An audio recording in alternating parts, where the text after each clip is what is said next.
Quand la mère devient le père ou le père devient la mère, en fait, je crois que d'abord, pour aborder ces questions-là, il faut être extrêmement prudent et délicat parce que les configurations sont très différentes en fonction de la trajectoire de transition de la personne. On appelle ça plus généralement la transparentalité et on observe des cas mineurs, mais néanmoins qui existent, de personnes ayant un genre, décider de transitionner vers un autre genre et décider d'avoir des enfants dans le genre dans lequel ils avaient transitionné. Alors, il faut distinguer d'abord les personnes qui sont nées hommes, qui deviennent femmes et qui sont installées dans des couples hétérosexuels. Alors, ça veut dire qu'en fait, cette personne née homme est une femme, mais vit avec une autre femme.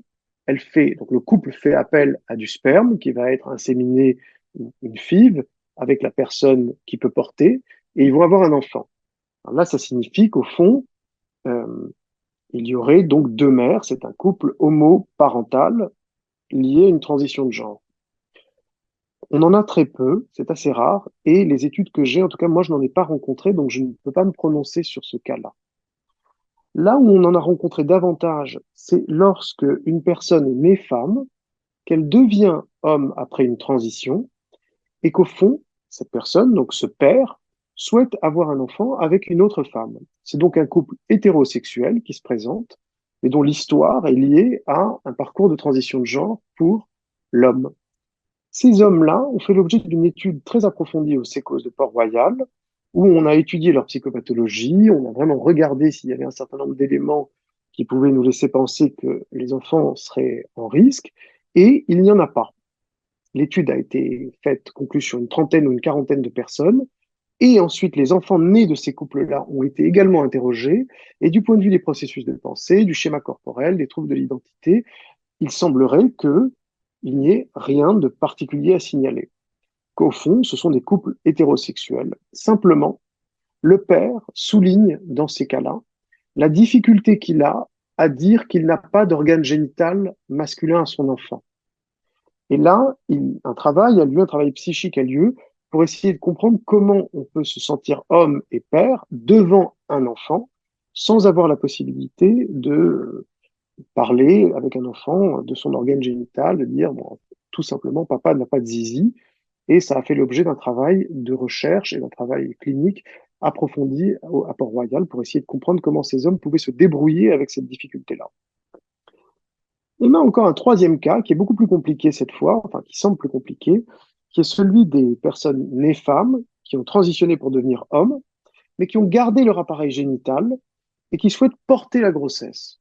Ça a été l'exemple de Thomas Betty, qui a défrayé la chronique aux États-Unis, qui au fond est né donc femme, mais le père, puisqu'en fait c'est un homme, va être enceint.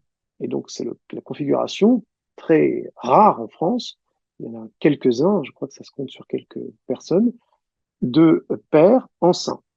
Donc ils vont avoir une barbe et qui vont avoir un ventre.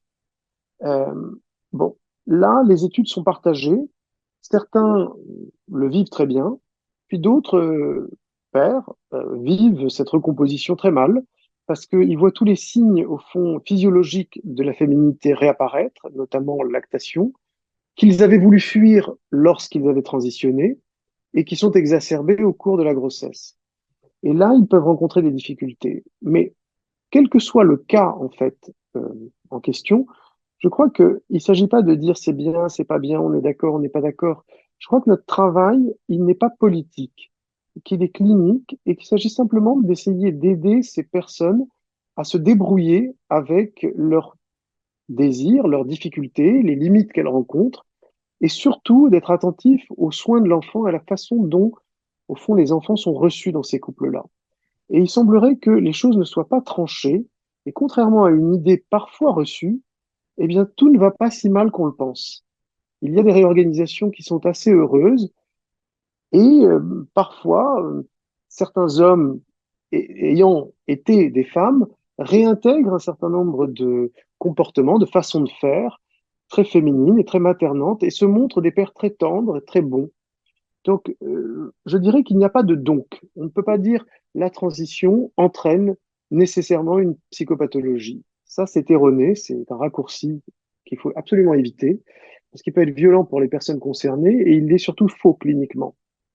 Ce qu'on peut espérer, c'est simplement que chacun parvienne à réintégrer ces éléments-là euh, de la façon la plus, avec un bricolage au fond qui lui convient le mieux, sans que nous ayons, nous soignants, apporté un jugement péjoratif.